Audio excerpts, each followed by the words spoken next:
Frank! Yo! Frank, are you ready to do the show? Baby, I've been ready. Come on with it. All right, I got the list of topics. Frank, what are you doing? What's up, baby? Oh, you didn't know? Tremendous Mitchoy and the Fee Fi Fo Fum getting back together again. Tremendous Mitchoy. That's right. I wrote a song about it. Like to hear it. Here it go. 1, 2. Wait a minute. Who said we were getting the band back together? In reality, I feel like it's something that we should always be on the verge of doing. Maybe not even doing 100%, but we'll always be like, the band's about to get back together. When did you make this decision? Right now, because the band's getting back together, baby! Frank, don't you remember the accident in Sweden? Yeah, it was horrific.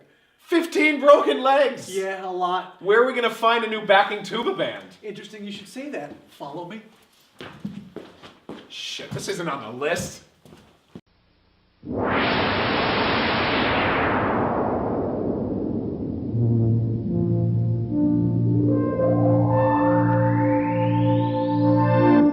Welcome to Mitchoy Chats.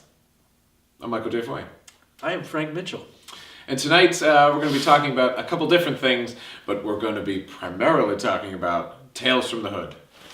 The shit. Oh, the shit. It's a real fun game to play with your friends. How many times do they say the shit? Specifically the term the shit. Oh, yeah. Not shit or shit. Not oh shit. But the shit. I ain't with this shit. Dead people shit, alright? Shit, man. We doing this shit because this here's business. Now, as soon as we get the shit. Watch y'all back and shit. Yeah, I got my shit. That's like killing some shit twice, man. Some refried beans and some shit. Yeah, it is more than you can count. Staggering number of times. But we're still excited to talk about the movie. We'll get into that later. So first, let's talk about what we've been watching. Let's talk about find us on Twitter, find us on Facebook. Oh, promotion. I don't know about Facebook right now with what's going on, but Yeah. in any case, you can get at us on Twitter. You can email us. Have you seen the footage of Zuckerberg? He kind of looks like an android A sitting little there. bit, yeah. The TV I was watching, he was very discolored. He looked a bit like Data. Someone put a photo up on Reddit that made him look like Data. They said that's he's like looking for information on humans. It was pretty funny. Oh my god, that's amazing. I love it. But in any case, Twitter.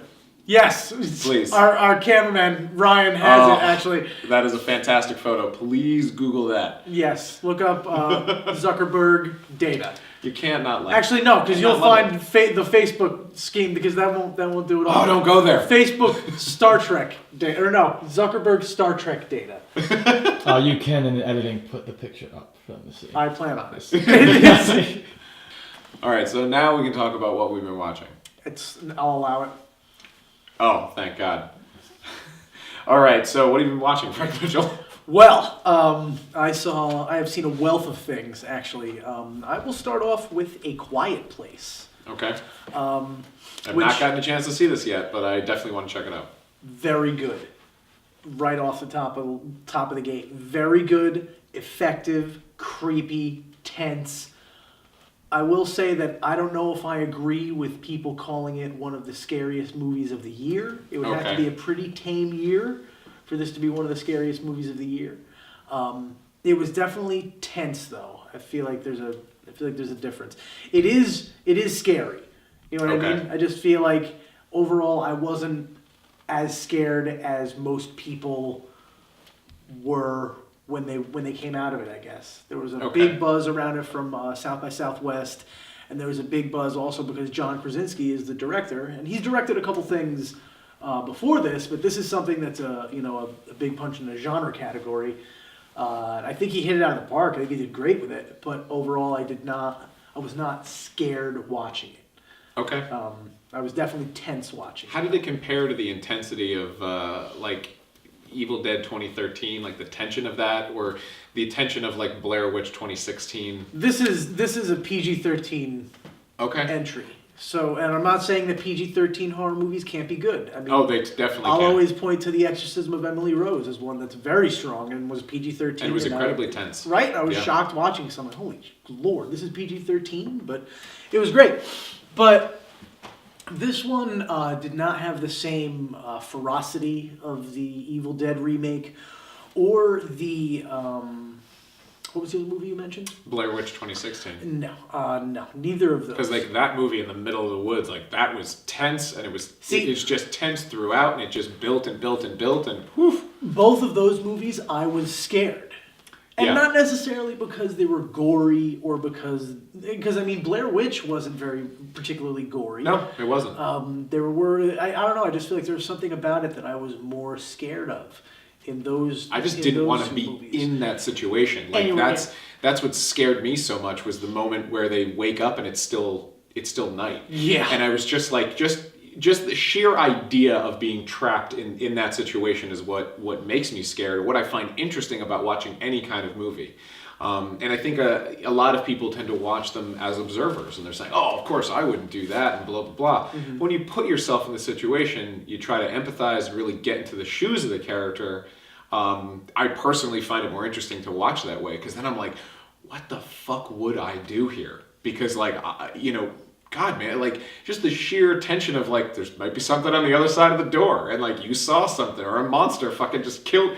What monsters exist? You have to go through that acceptance, and like it's so different when you try to look at it that way. Mm-hmm. So those movies were incredibly tense, but I mean, I have heard so much praise overall for A Quiet Place. It is definitely something worth checking out. It's worth checking out in the theater. That's what I've heard. I've heard it was good for the theater. I had an interesting experience. Oh. To branch off for a second here, I went with my lady, and we went and we got tickets, and it was the night before it was coming out. Okay. And we get our popcorn, and I get a thing of Sour Patch Kids, a box with a crackly little bag, and we go in, we sit down, and there's 2 rows in the middle of just nonstop teenagers. Which is fine. Yeah. Come to the movies, have a good time. Sure. Going to the movies is about being with other people. So you gotta deal with what people are doing, really. So I'm like, all right, whatever. And they're all being very very boisterous. So I'm like, you can talk through the trailers, whatever. Yeah. That's fine. But my thing is, once the movie begins, once the production companies start coming up for the movie we're gonna be watching, and the trailers and commercials, and thank you for coming to Lowe's, and the high definition balls when they're done flipping around, like that's... And let's all go to the movies. Exactly. Once all that's done, shut up. The Yeah. lights are dim, I don't want to hear you. So not Ready Player One, shut up Player One. Is that shut your face, player 1. Player 2, player 3, all of you. Everyone who's playing right now, shut it. But everyone's laughing and talking, and I'm like... It's called A Quiet Place. You can't be loud during a quiet place. You just can't.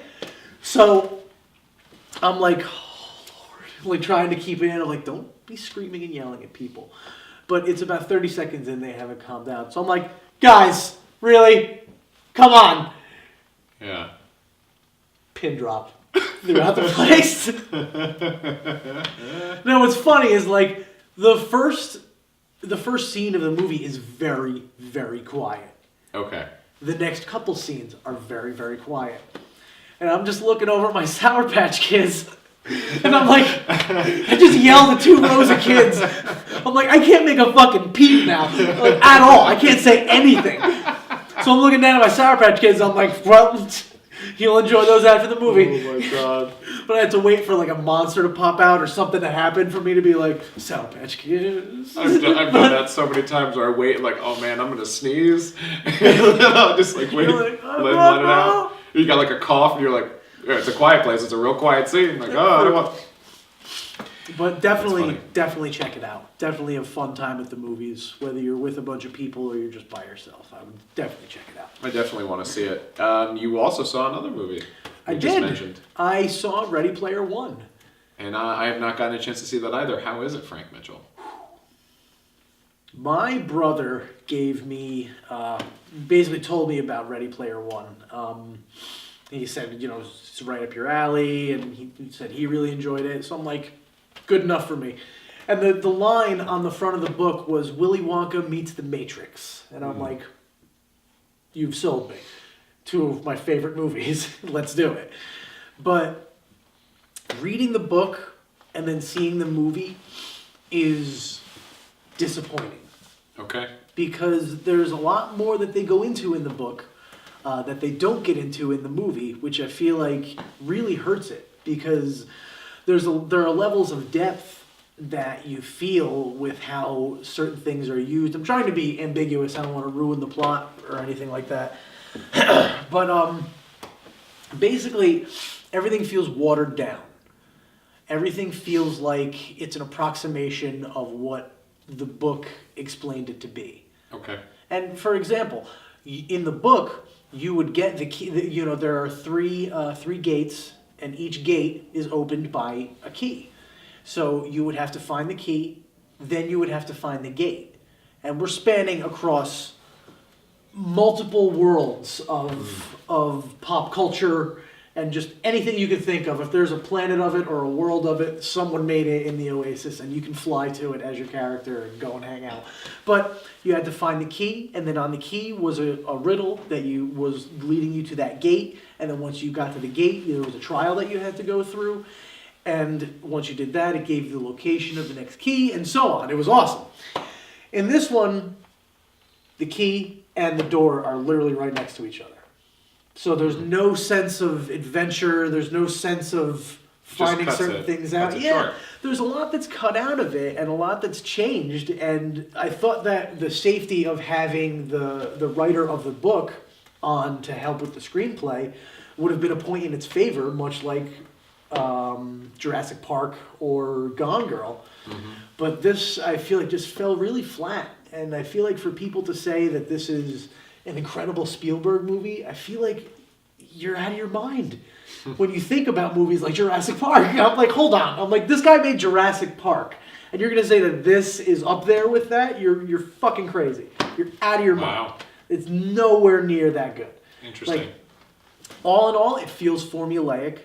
It feels like there are cool moments. Overall, I'm not going to say there aren't. I was excited the whole time through the movie because there are a lot of fun moments in the movie. But overall, I left feeling very disappointed as a fan of the book and a fan of what the ideas put forward in the book were. And I mean, I get it. It's young adult. It's supposed to be, pedestrian, and it has the problem of, like, white male wins the day and gets the girl and all that shit. You know what I mean? It's like it falls prey to a lot of those problems, but there were nuggets of awesome in the book, and I feel like they weren't so much present in the movie. Is really the main thing. It's still a fun time and a fun ride, but overall, I feel like if you're a fan of the book, it feels like a watered down version of the book that you end up just you see it and you're like, well, I want to read the book again. Okay. That's how I personally felt about it, but sure. I don't know how you're gonna feel about it. But I hope you enjoy it at least for what it is, because there's a lot of fun stuff. Yeah, I definitely would like to see it, and if I'm gonna see it, I definitely want to see it in the theater. I feel like that's the way to experience certain movies. Like A Quiet Place seems like it would be a movie to experience in a theater, in that regard. So, I'm definitely gonna try to get those, and that's interesting. What would you give it out of 5? Out of 5? Yeah, what do you think it would be? I feel like a 2 is too low and a 3 is too high. 2.5? I'd put it, somewhere in there, 2.5. I'd be like, it's a fun time. Like, because even there's something called flick syncs in the book, which are you have to act out a role in a movie. Oh, okay. I thought it was, and you flick and then like a sync pops. And then, no, you start syncing. So why would anyone ever do it? That's very different. No, but it's like one character finds himself in a certain 80s movie that he doesn't realize until, like, a minute in, when he's like, oh my God, this is, that movie. And he's like, I remember these lines. And you get points for saying the words with the correct intonation and stuff like that. Oh my God. And it's neat because it's like, that would be fun to play. like, it's cool. They do that very interestingly in the movie. Okay. With a movie that's not referenced in the book, and you don't even necessarily have to act through it. But the way it comes about, it's so simple and easy. And when it happens, I literally gasped. I was like, it looks like it looks like it was shot the same day that they shot this particular movie that they flicked. Interesting. So I'm not going to reference what it is. Anyone who's seen the movie knows what it is, and who has seen Ready Player One knows what movie it is. But it was definitely cool to see that. If only for that scene. Sure. It was definitely worth the price of admission. But there are a lot of cool Definitely moments selling in me it. on checking it out. But that one moment, I was like, whoa, that's awesome. Yeah, now I'm curious. Now I want to know. I just finished Drunk, Stoned, Brilliant, and Dead on Netflix, which, last episode talked about Futile and Stupid Gesture, and that was the cinematic version of that story, and this is a documentary. So it was very interesting, and it's incredibly funny and amazing to see where these people started and where they went and how this whole thing just became, launched all these people. Something more than the sum of its parts. The first 5 years of National Lampoon, led to Saturday Night Live, which, led to these movies. It was all sort of intertwined. I didn't realize how connected John Hughes was to the whole thing. It's just amazing. A lot of great interviews, and I just can't recommend it enough. Between the two, you really get a pretty amazing picture of what it would have been like to be there, and like a fly on the wall, and getting to see how that all came together and then in a lot of ways fell apart as people grow. So I just can't recommend it enough. I thought it was awesome and very, very funny. Well, I've said it before and I'll say it again. Fuck Chevy Chase. Anyway. I still think he's funny, even if he's He an asshole. is funny. I also finished Love, the series that was on Netflix. Oh, Gloves. Gloves, Tell me that's more. right. It was called 8 Pairs of Gloves. No. I liked it. I thought it was overall a good show. 3 seasons, starring Gillian Jacobs and Paul Rust. What is the premise of the show? Because I've heard of it, but I don't know a damn thing about it. I'm guessing it's about love and the trials and tribulations that relate to it, but... The lead female character is Mickey, who is a drug addict and I guess she abuses drugs. She's more of an alcoholic, I would say. But, it's about her character. She's kind of wild. And then Paul Rust's character, who is much more like trying to please everybody and like kind of bottling things up. And, but he's got like a screw loose, obviously, because of that. So these two characters coming together in 3 seasons of them and their friends. So it seems like they could be building each other up or tearing each other down. Pretty much, yeah. But there's a lot of great appearances by really funny people who are up and coming, and some older actors and actresses. Like Daniel Stern is actually in the 2nd season, which is pretty cool. I'm sold. It shows up. I won't say the character if you haven't seen the show, but. I saw him in Game Over, awesome. Man, recently, and I was like, what? Forgot about you. I know, Daniel Stern's great. He's a fantastic man. There's apparently some new Chud movie. I sent you a text about. Oh, that's right, you did. Yeah, and there's I think it's, what was it? There's 12 to 15 shorts that have all been compiled into this collection that's officially sanctioned. It's very interesting. So it's kind of like Chud 3. This is what me and you are going to do. No, this is what me and you are going to do. Chuds. We're going to start making little mini vignettes of Jason Voorhees. And we're going to just hit them hard enough that they're going to be like, you know what? This is canon now. Screw it. This is canon now. Forget it. Yeah. Watch. I've actually still never seen Chud 2, Bud the Chud, which apparently is a musical. It has almost nothing to do with the first one. It sounds like... we need to see this that movie. might be one review in the future that you will see coming at MitchoyChats.com. Knowing our editor will have giant Chud behind us. I hope I just picked one of its noses. Chud is a fantastic movie, don't get me wrong. But Chud's a great movie, but there's not enough Chud. You only need one movie to tell you about the Chud and their struggles. And to learn about Bosch and how bad he is. How it doesn't wash. To the glory of Daniel Stern. There are actually 2 people from Home Alone in that movie. It's the father and the robber. The father and the wet bandit. The wet bandit. But so Love on Netflix is something. So Love, check that out. Actors do other projects we enjoy too. And I've been keeping up with Ash vs. Evil Dead. Yes. And season 3 is phenomenal. I think it's fantastic. It's really interesting. They just continue to build the mythology, and you know how there was a time portal that was introduced in Evil Dead 2, and subsequently used in a couple different times. There's now like this, and that was like a blue sort of swirl. There's a new one now that goes to like the demon dimension that's like a green swirl.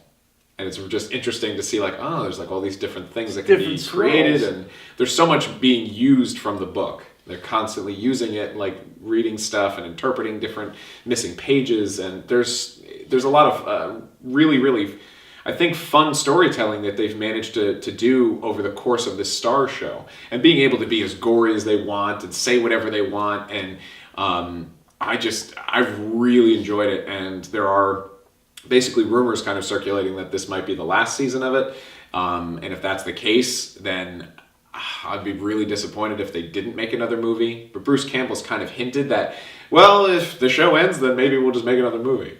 Like, I don't know, we'll see what happens, but I think it's a fun show and a fun story. That would be so interesting, because look at what's happening with Evil Dead right now. We are in a position right now where Evil Dead is simultaneously existing as a terrifying remake and a remake that still could technically be a sequel. Exactly, that is a also requel. And then there's a TV show that is a loving, faithful following of the original that could have its own movie. You're like 3 seasons that pick up 30 years after the events of Army of Darkness, but are direct continuation in that regard. And it still follows. So it's like, this is insanity. It's I just think it's so much fun. It's such a fun universe. Could you imagine if this is like, this season of The Office was a horror? Like it was a horror based or something. Like it's out of left field of like how different they are, like of how different the feelings of them are. Because I could imagine that. I haven't seen. I feel like I saw maybe the first episode, but okay. It probably has the same zany, crazy humor that the first Evil Dead had. It's basically it's like Evil Dead 2 and Army of Darkness, swirled together. And you've got all that black, dark humor, and then you've got all the you've got all the zaniness that they like, that stooge quality to it. Like the beers that they named for the brand on the show is called Shemps.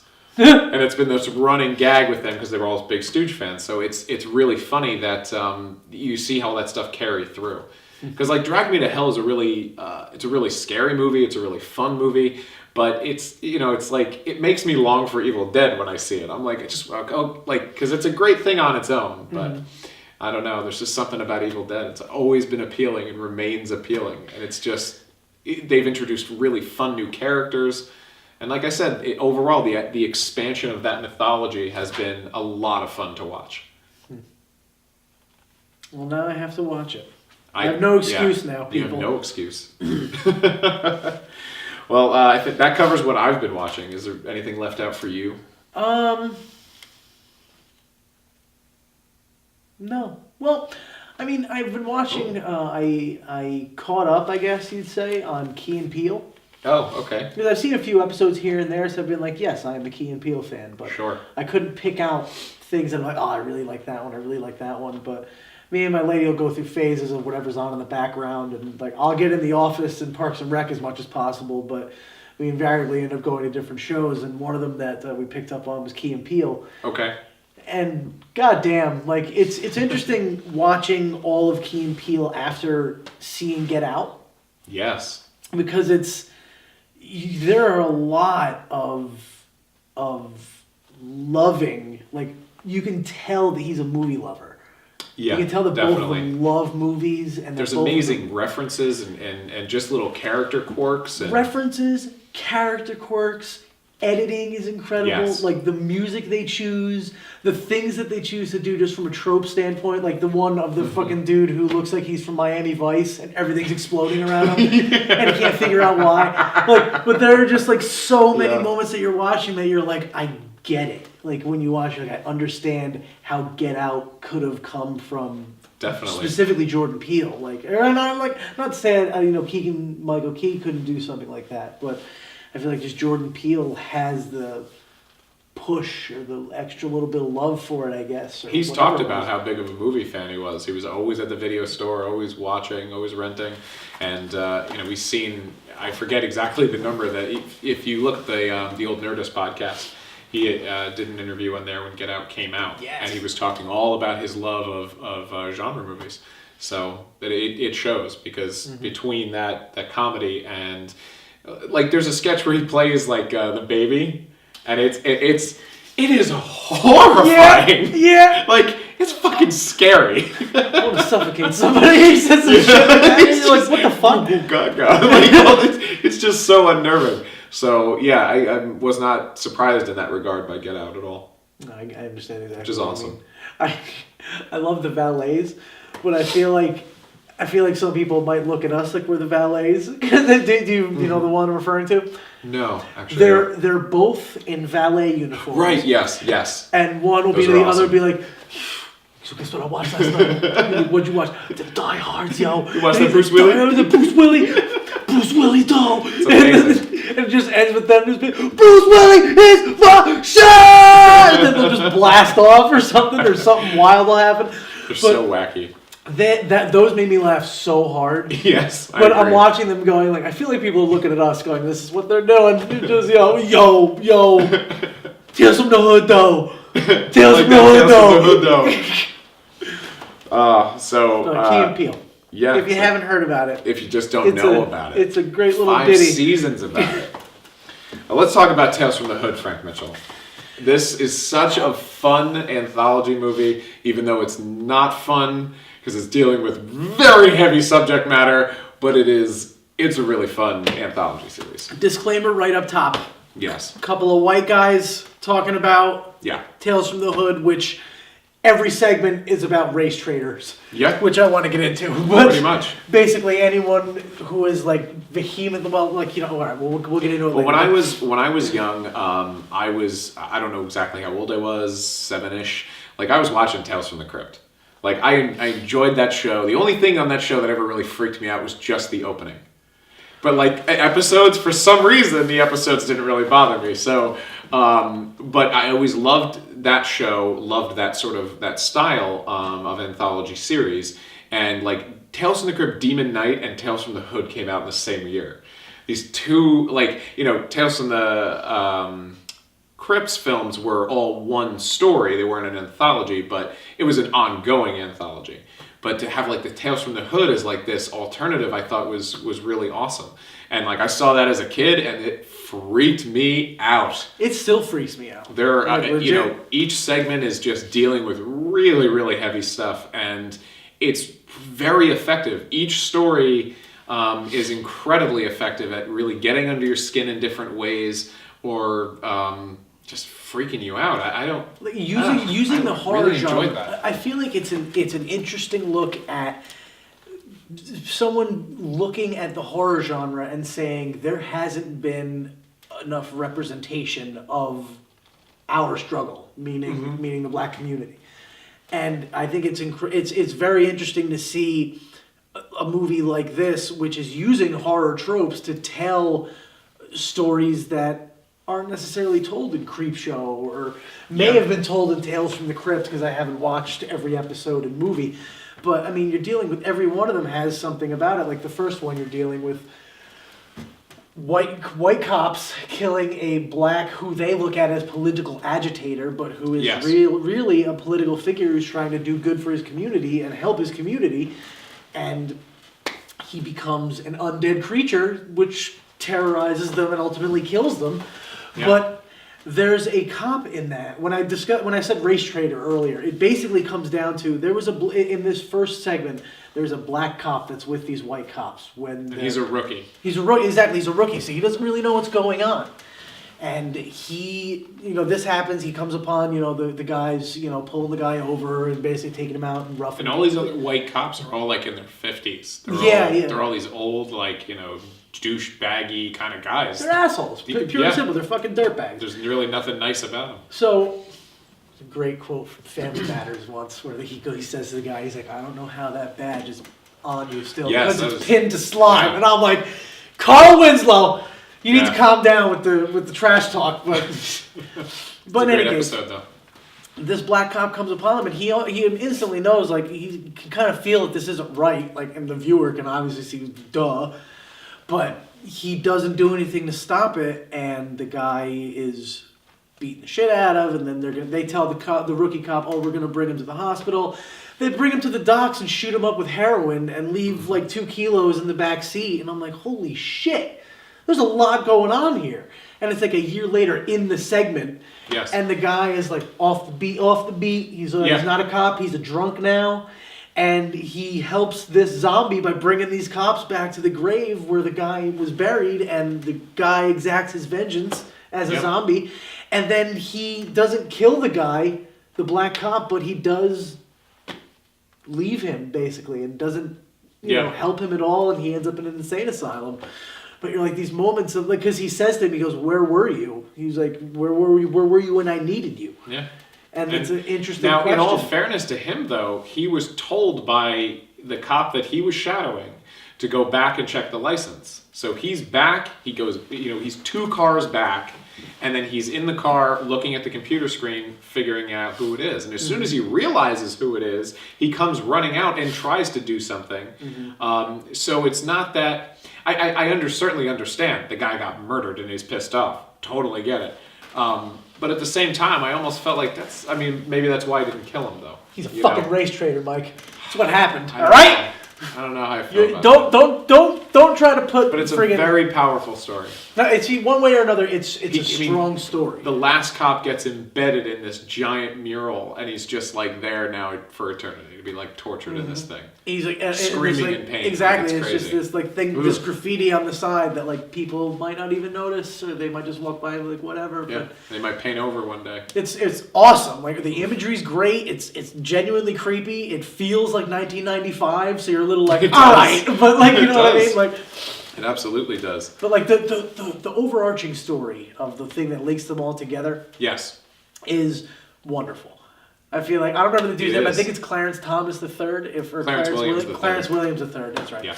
But he is fantastic. He plays a mortician who these 3 young hoodlums are coming in. They are gang members. They are. I'm not trying to make it sound like like they're legit gang members. They're there because apparently he found some drugs in the street. Found a ton of drugs in an alley, and so he he wants to took get them rid in. of it. And now he's like, oh, well, come get the shit. And this is where we get into the shit counter. Because it's the 3 guys walking, where's the shit? And then it's him going, you'll be up to your knees in shit. It's just nonstop. And every 5 seconds, I want someone to make a supercut of every time they say the shit in this movie. Please make a supercut and tweet at Mitchoy Chats. I want to see it desperately. But it's basically him just walking around going, oh, well, I think it might be in this one. And then they open it up and it's a dead body. And he starts telling the story about how the dead body got there. And I'm like, I don't like it, but I like it. Keep going. What's the next one? And each one they're getting more agitated. And they're like, enough of the bullshit. Where's the shit? Yeah. What's So the next one? you just keep getting these iterations of the shit. The next is I should have looked up what the actual names of these were. That would have been helpful. But they don't even tell you in the movie, by the way. They don't. It's actually listed in the credits, which is why I don't know them offhand. But I call it the draw your enemy, because you have the little boy who keeps showing up to class, and teacher becomes concerned seeing that he's got physical bruises, and he just keeps getting worse and worse, and he's more withdrawn. And it turns out that he is being tormented by an actual monster.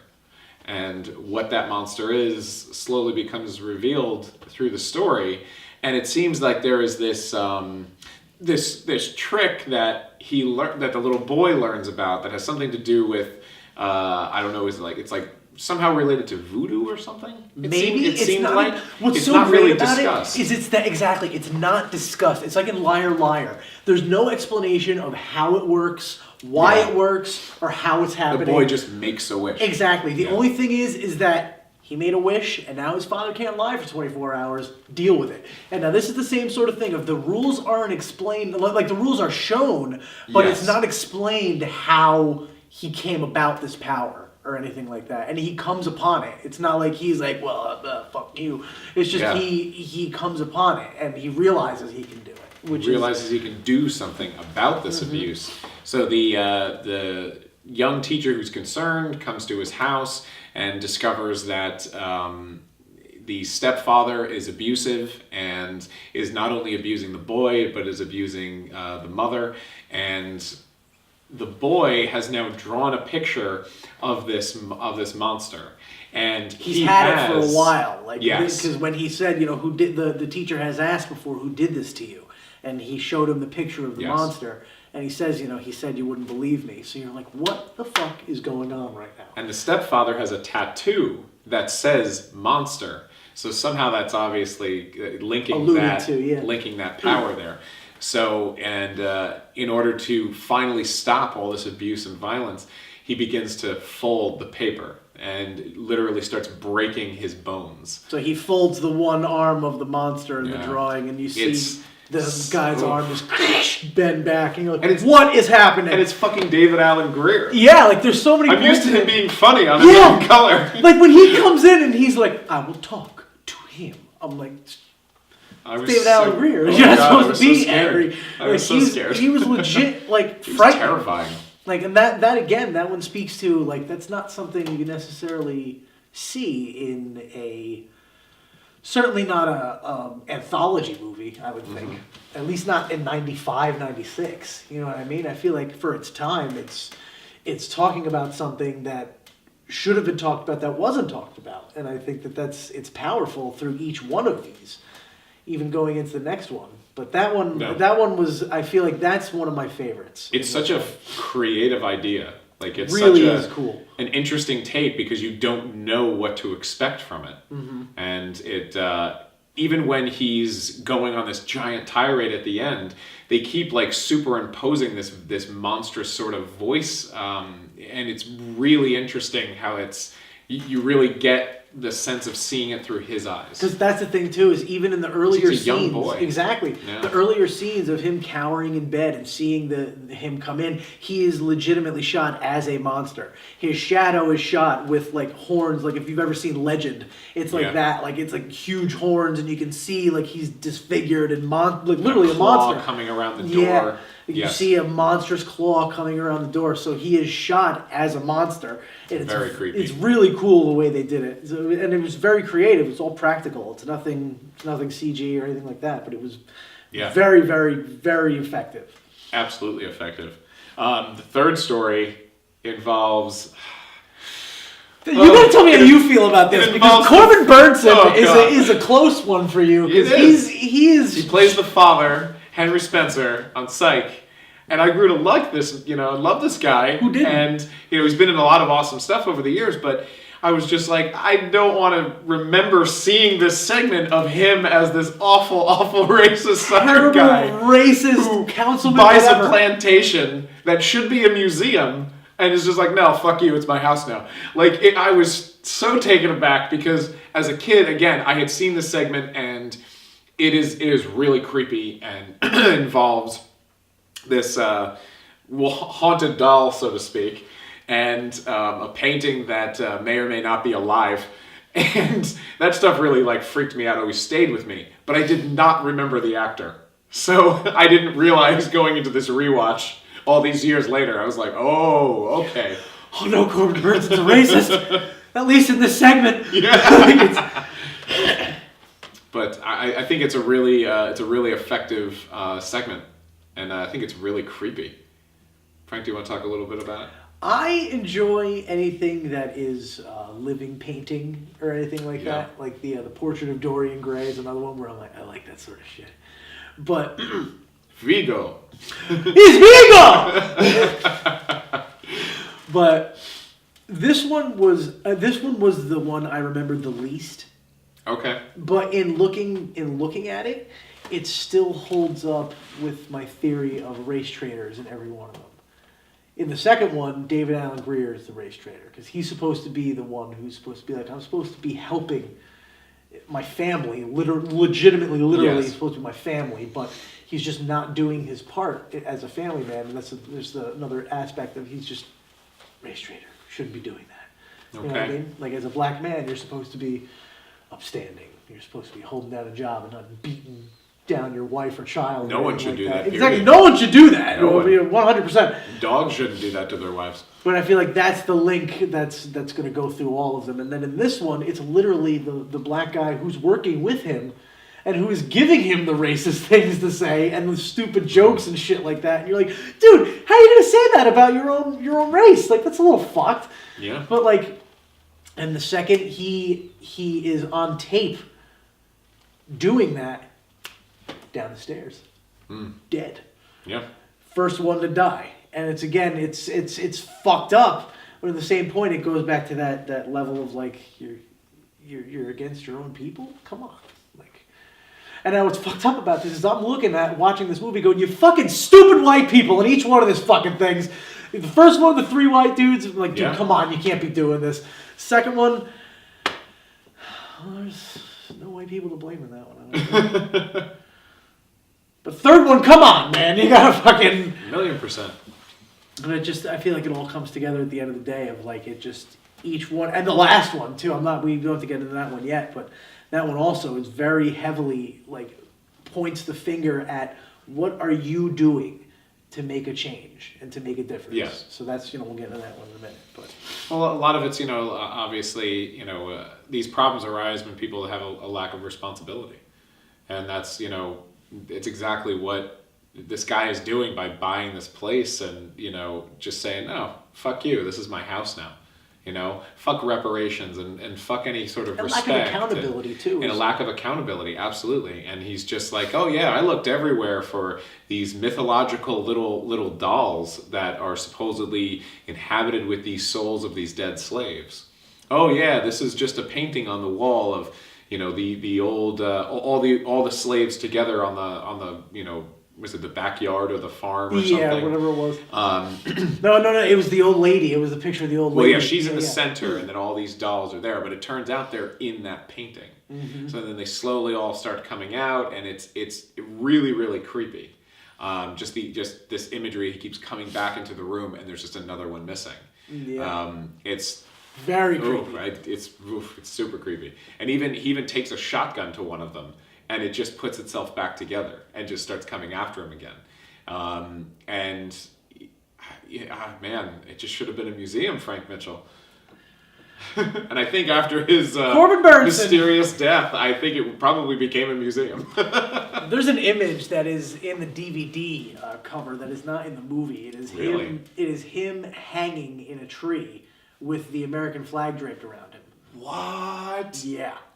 How does the segment end? It just ends with him just getting. I think they all maul him. Yeah, right? They all jump on him and start eating him, and then they literally like eat him alive. And then the lady from the painting shows up, and she's in a rocking chair. Like, yeah, she's got one of the dolls, and she's like. She gives like a knowing smile. Mm-hmm. And then it ends there. I think it zooms in on the doll, and then it zooms out on the doll. Right. Because he only has the doll. Yes. I think the mortician only has the doll, so when they're like, what's that? And you'd be like, I'll tell you a little story about him. And then I'll take you to the shit. In my suede jacket. But yeah, well, that's really interesting. If that was, maybe they were like, it's a better transition. This shit's way too dark. Yeah, because I don't think they had a body for that. I don't think they had his body. Yeah, interesting. Or yeah, it could also be that they could have ended up deciding, no, we're gonna have them eat him alive. Instead of it's just they just hang him. Could be anything, but that's interesting. And then our last segment, which really gets into, so you have these 3 gang members who have shown up, and they tie into this last story. How do they tie into this story, Frank Mitchell? Well, it's not revealed until the end of the segment, but this segment starts with a young man in his car, and he's driving, and he sees someone passing him in the. He's a gang member. Sees a rival gang member. Yeah. He's just like, there's that motherfucker, and or some dealer or something. Yeah, whatever the case may be, he owes him money, whatever the fuck. He turns around and he runs up on him and just shoots him, basically. And some other people hear that, and they run out, and 3 people shoot him. So he's on the ground, about to die, with 3 people, standing over him, ready to finish his job, basically. And the cops show up. These 3 gang members run away. And this guy is taken to jail, and he's signed up for this rehab program. Yeah, he gets into jail. He's stuck there. He wants out, and they offer him this way out, and he just says, Touched by an "Sure, Angel. let's do it." Yeah, so we got Touched by an Angel coming in, Jerome. and then taking this guy down to some weird, dingy submarine. It's literally like you look at the place. Horrifying. Like, they take him, and he's like, whatever security prison, and they put him on this, cart to bring him there, and it's like going up to House on Haunted Hill. Yeah. You're like, what the fuck is going on? And they put him in this cell, which is a small cell. It's so like it's like a cage. He's just thrown into it. And then it looks like it's one of those setups where it's not tall enough to, There's no to bed. stand up. There's nothing. It's not tall enough to stand up. It's not long enough to lie down in. So you're just like, oh God, I can't get comfortable, And there's a guy next to him who is this white supremacist piece of shit who's like, I'm gonna rule the world basically, and there's a small group of black people that we'll keep around as slaves. You could be one of them if you want, and he's like fucking punches him in the face. Yeah. And then he has a thing on his arm, which is paraphrasing. It's his black person killer. Yes. And he's in the Jerome notices it, and he's like, fuck you basically, and he's like those people you killed. He's like, what color were they? And I'm like, fuck you. I'm like, that's like I get the point he's making, but still, fuck you. Yeah, he's literally covered in swastikas and Hitler tattoos, all sorts of fucked up shit. Yeah, and it's. And I realized why she did that. She put him next to him to say, "How are you better than this guy?" Well, yeah, it's this whole behavioral modification. That's idea. all. This whole thing. It's a whole experiment. Yeah, absolutely. But they basically. They put him in a sensory deprivation tank at one point, and he's confronted by the people he's killed and things like that. Which is a lot of people. And he's killed 30 people. Yeah. People that he was friends with, people that he was rivals with, innocent people. There's literally an 8-year-old girl that walks up, and she's like, "What did I do?" And he basically doesn't know how to react. He's clearly sad, but he's like, a bullet doesn't have a name on it. You were just in the wrong place at the wrong time. And you're just like, ugh, I get it, but come on, man, you got to take responsibility for something, Yeah. And I feel like that was the point of it, was he had to, at a certain point, be like, I'm not going to do this anymore. I'm not going to feed into this anymore. Because even before that, there was a level, there was a point where he was in this, they put him in this fucking weirdo contraption. He's spinning around and shit. He's literally getting injected. Yeah, he's tied down to this table in this really unflattering underwear. Stuff up his nose and whatnot. Awful. And they're showing up this awful imagery of black people being killed at the hands of white people and black people as well. And you're just like, this is... It's just gang violence and fires, and it's just awful imagery. Fucked up. A lot of those images, I still remember. Yeah. And it's paired up with gangster rap too, so it's just it hits you hard. It does. It's fantastic. It's really good. It's just fantastically effective. Is all I can say. And to have Touched by an Angel yelling at him in these ways it's really creepy. But it gives that show an entire new meaning. Right? But it ends with him he has his chance for redemption. He doesn't take it. Yeah. And so he literally just starts repeating, freaking out, tied in this chair, saying, "I don't give a fuck." Mm-hmm. And he just keeps repeating it over and over and over again. And then it fades to him on the ground, blood coming out of his mouth, saying, "I don't give a fuck." And it's the 3 dudes standing over him saying, "We don't give a fuck either." And they all just shoot and kill him. And then that's the body in the casket. And then you find out at the end of this, when they are brought down into the cellar for the shit. They finally find the shit. He's like, all right, enough bullshit, old man. Where's the shit? He's like, there was so much that I put it in these 3 coffins. So they go over and they open up the coffins, and each one is in the coffin. Yeah. And they are dead. And as it turns out, the 3 other gang members came out and shot them, and it just kept perpetuating. And that's it. So they're dead, and this mortuary is actually hell. Yeah. And the caretaker is the devil. And literally the whole world starts ripping away, and he starts turning into a devil. He's like, ah! And they just start erupting in flames, and credits roll. And that's it. Fucking horrifying. Horrific. He's just laughing hysterically. Like, these guys drove up to this place. Yeah, like they drove up. They're like, all right, we're gonna do this They just- quick, and then we're out. And an hour and a my half, and God. 4 racist stories later. It's honestly an incredibly scary ending. It's Actually, I just, say racist. It's not racist. no, it's just, they're just on fire. It's awful. No, it's just like it's. It's just like, okay, the movie's over. All right. I can't get over that. And what's really upsetting to me is like I feel like I can't remember if it's from the trailer or from the movie or both, but the Right. trailer makes it feel like it's like a comedy, almost. It Or like- definitely plays up the more comedic elements I think- of Clarence Williams' performance for sure. I think it made it feel more like a Tales from the Crypt sort of thing than a Tales from like its own entity. You know what I mean? Yes, I mean it's definitely in the same vein. I mean, 100%. It's just as dark, it's just as twisted, and it's also just as smart. Because a lot of those stories in Tales from the Crypt were really well told. They really took a spin and did something different with certain stories and went in ways that you didn't really expect. One episode I always remember was like an hour-long episode that they did. Did you ever see Yellow? No. Dan Aykroyd has like a small role in it. I believe it's Oh, is that the one Kirk that- Douglas. It takes place during wartime, right? Yes, during like World yes, War yes. I. I've seen it was a while ago, but I remember it. It's a really phenomenal episode, and the way that it builds towards its end, it's just one of those things where you just don't necessarily see that coming. And you're like, oh, you don't really know what's going to happen, and it could go in multiple ways. And that's what I always appreciated, just that sharp, witty writing, and that's very much what Tales from the Hood is. And you get another Crypt Keeper character, and he's fantastic and really off-putting and really funny and really scary. You know, and it's a lot scarier because of that shit in the last 30 seconds of the movie than the Crypt Keeper ever was. Oh, hello, kiddies. So I just can't recommend Tales from the Hood enough, Frank Mitchell. 100%. Definitely rewatch.